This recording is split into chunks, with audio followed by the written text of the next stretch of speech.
नमस्कार साथियों, आप सभी का स्वागत है हमारे YouTube channel my study class में।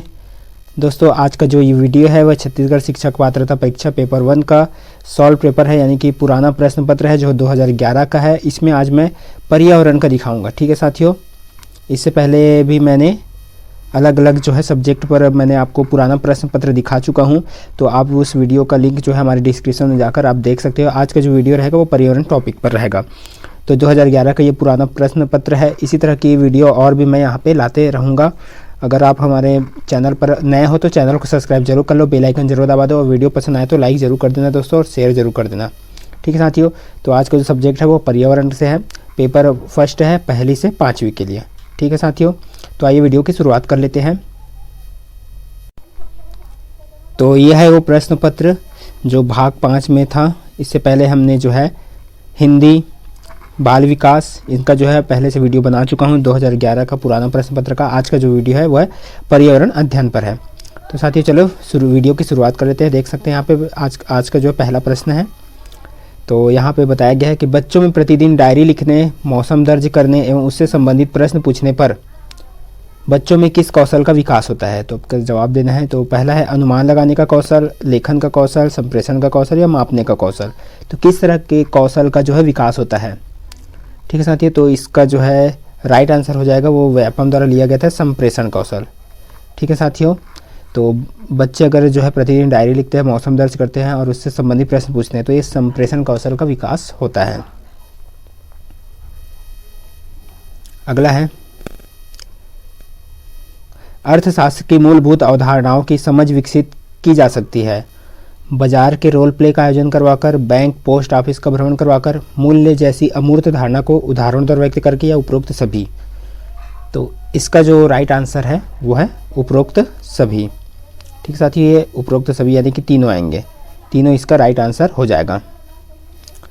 अगला प्रश्न है पर्यावरण के अंतर्गत आते हैं पेड़ पौधे, जीव जंतु, रिश्ते नाते, संस्कृति, मकान, सड़कें, पूजा स्थल या उपरोक्त सभी। तो इसमें इसका राइट आंसर हो जाएगा सभी आते हैं। ऑप्शन डी इसका राइट आंसर हो जाएगा। ठीक है साथियों, उपरोक्त सभी, क्योंकि सभी चीज़ें जो है पर्यावरण के अंतर्गत आते हैं। अगला प्रश्न है शारदा एक्ट का संबंध निम्न में से किससे है। बाल विवाह, दहेज प्रथा, बाल श्रम, अनिवार्य शिक्षा। तो शारदा एक्ट का संबंध जो है बाल विवाह से संबंधित है। निम्न में से किससे है, तो बाल विवाह से संबंधित है। अगला है बच्चों के लिए सीखने का अवसर प्रदान करने के लिए आप इनमें से क्या नहीं करेंगे। ठीक है साथियों, बच्चों के लिए सीखने का अवसर आप क्या नहीं करेंगे। तो पहला ऑप्शन है बच्चों को समस्या सुलझाने के लिए प्रेरित करेंगे। दूसरा ऑप्शन है यहाँ पे, दूसरा ऑप्शन है उनकी अवधारणात्मक संरचना को स्पष्ट करने में मदद करेंगे, या उन्हें सुझाव व संकेत देंगे जिससे वे नया ज्ञान सीख सके, या उन्हें सही उत्तर अच्छी तरह समझा देंगे। तो इसका जो राइट आंसर है वो हो जाएगा, तो इनमें क्या नहीं करेंगे पूछा गया है। तो क्या नहीं करेंगे, तो इसका ये नहीं करेंगे। ठीक है साथियों, उन्हें सही उत्तर अच्छी तरह से समझा देंगे। ठीक है, ये नहीं करेंगे।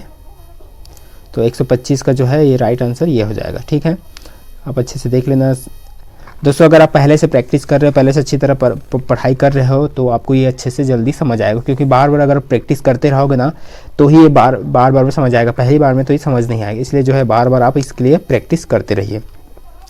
बच्चे को समाजीकरण का पहला पाठ कहाँ से प्राप्त होता है। ऑप्शन ए परिवार से, बी विद्यालय से, सी सांस्कृतिक केंद्र से या धार्मिक केंद्र से। तो इसका जो राइट आंसर हो जाएगा वो परिवार से। बच्चों को समाजीकरण का पहला पाठ कहाँ से प्राप्त होता है, परिवार से।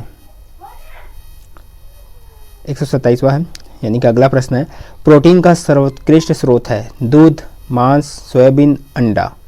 तो इनमें से सबसे ज़्यादा प्रोटीन जो है किस में होता है, तो वो है सोयाबीन। ठीक है साथियों, सोयाबीन इसका राइट आंसर हो जाएगा। अगला है ऊर्जा का पिरामिड होता है सीधा, उल्टा, अनियमित या इनमें से कोई नहीं। तो ऊर्जा का पिरामिड कैसा होता है, सीधा होता है। अगला है प्रकृति में ऑक्सीजन का प्रमुख स्रोत है समुद्री जल, वर्षा जल, पर्यावरण या हरे पौधे। तो ऑक्सीजन का प्रमुख स्रोत क्या है, हरे पौधे, क्योंकि हरे पौधे हमें क्या देते हैं? ऑक्सीजन। अगला है छात्रों के लिए सीखने के प्रमुख संसाधन हैं विभिन्न क्रियाओं हेतु सामग्री संकलन, ग्रंथालय, सर्वे एवं प्रोजेक्ट निर्माण, उपरोक्त सभी। तो इस पे कौन सा आंसर होगा? उपरोक्त सभी है। छात्रों के सीखने के लिए प्रमुख संसाधन क्या है? उपरोक्त सभी। यहाँ से सभी जो है बच्चे सीख सकते हैं सभी संसाधन से। अगला है धूम्रपान से होने वाला प्रमुख रोग है तपेदिक, क्षय, कैंसर, फेफड़ों का अल्सर, अनिद्रा। तो कौन सा रोग होता है धूम्रपान से? कैंसर, फेफड़ों का। अगला है वायुमंडल में नाइट्रोजन गैस की प्रतिशत मात्रा होती है 20.95%, 78.09% या 21% या 0.03%। तो इसका जो राइट आंसर हो जाएगा वो है बी नंबर 78.09%।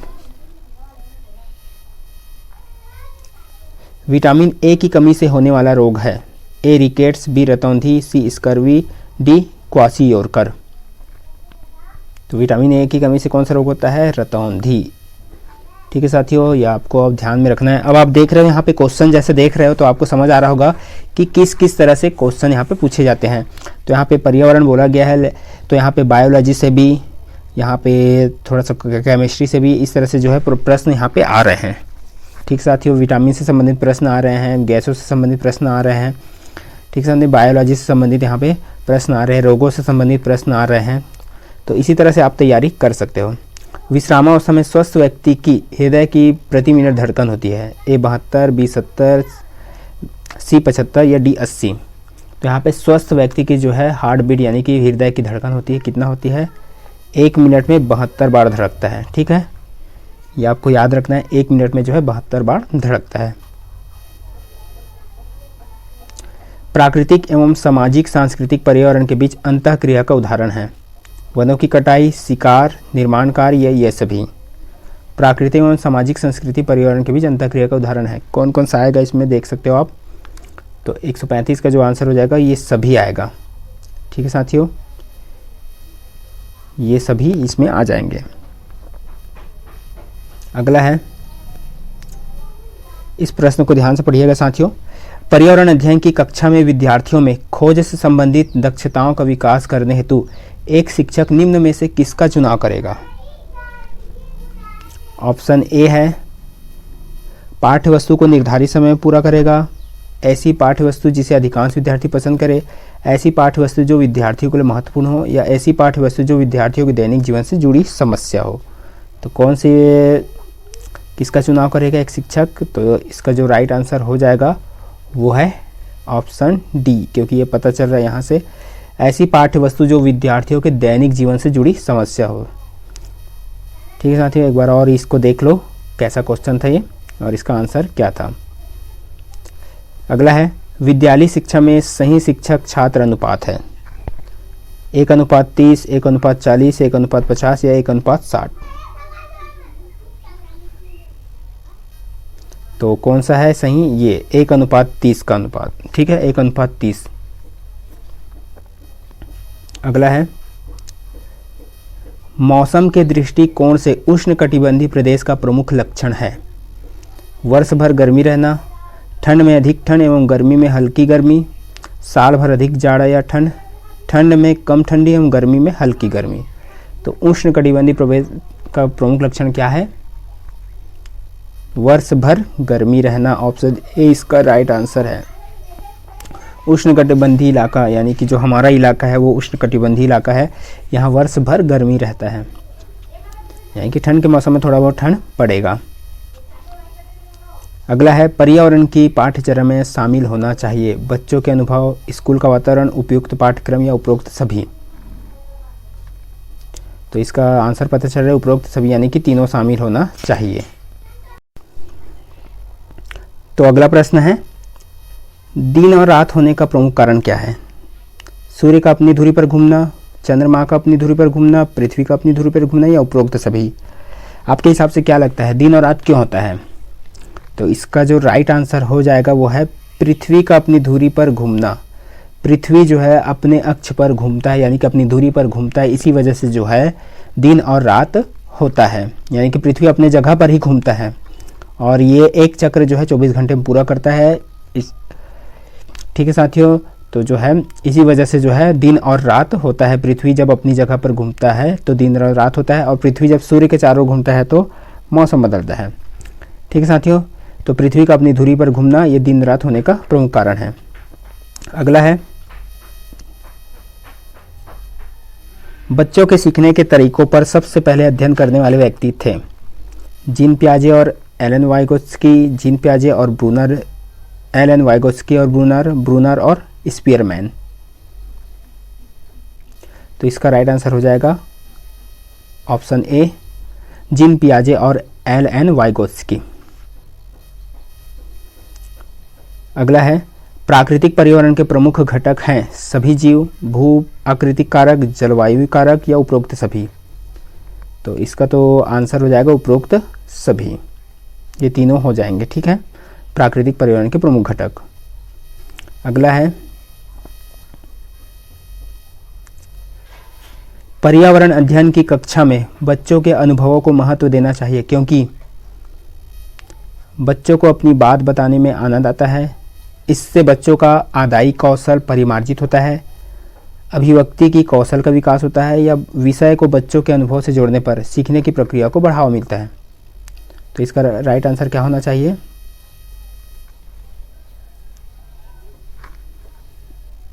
ठीक है साथियों, तो ये डी वाला होगा। विषय को बच्चों के अनुभव से जोड़ने पर जो है सीखने की प्रक्रियाओं में बढ़ावा मिलता है बच्चों को। ठीक है साथियों, ये इसका राइट आंसर हो जाएगा। अगला प्रश्न है, हमारे शरीर के किस अंग के द्वारा अमोनिया को यूरिया में बदला जाता है? ए यकृत, बी वृक्क, सी फेफड़े या डी हृदय।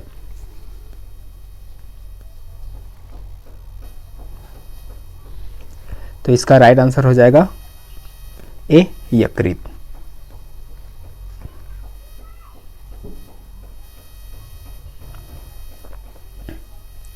अगला है, एक पोषण स्तर से दूसरे पोषण स्तर पर ऊर्जा का कितना भाग स्थानांतरित होता है? 25%, 30%, 50% या 10%। तो इसका राइट आंसर हो जाएगा 10%। 10% एक पोषण स्तर से दूसरे पोषण स्तर पर ऊर्जा का जो है 10% भाग ही स्थानांतरित होता है। अगला प्रश्न है, ज्ञान निर्माण में निम्न में से किसकी आवश्यकता होती है? ए अनुभव, बी अवधारणा का बनना, सी अन्वेषण विधियां एवं सत्यापन, डी उपरोक्त सभी। तो इसका राइट आंसर हो जाएगा उपरोक्त सभी। ठीक है साथियों, ज्ञान निर्माण में निम्न किसकी आवश्यकता होती है? अनुभव की भी, अवधारणा की भी और अन्वेषण विधियां एवं सत्यापन की भी, इन तीनों की आवश्यकता होती है। तो अगला प्रश्न है, निम्न में से कौन वायुमंडल की स्वतंत्र नाइट्रोजन का स्थिरीकरण करता है? नीली हरी शैवाल, प्रोटोजोआ, कवक, वायरस। तो इसका राइट आंसर हो जाएगा नीली हरी शैवाल।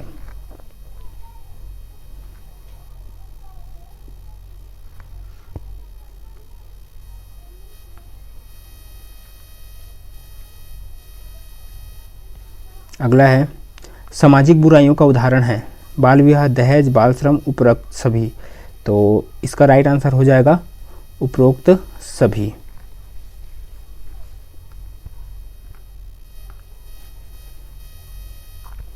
अगला प्रश्न है, पर्यावरण अध्ययन की कक्षा होनी चाहिए? गतिविधि आधारित कक्षा, पाठ्यपुस्तक आधारित कक्षा, पाठ्यपुस्तक में दी गई गतिविधियों पर आधारित कक्षा या उपरोक्त सभी। तो इसका राइट आंसर है गतिविधि आधारित कक्षा।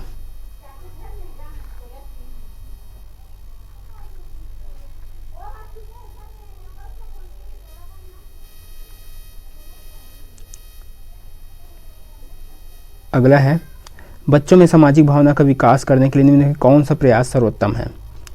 विद्यालय में विभिन्न त्योहारों का आयोजन करना, अभिभावकों को विद्यालय में आमंत्रित कर बैठकों का आयोजन करना, बच्चों को स्वस्थ स्पर्धा के लिए तैयार करना या विद्यालय में बाल मेला आयोजित करना। तो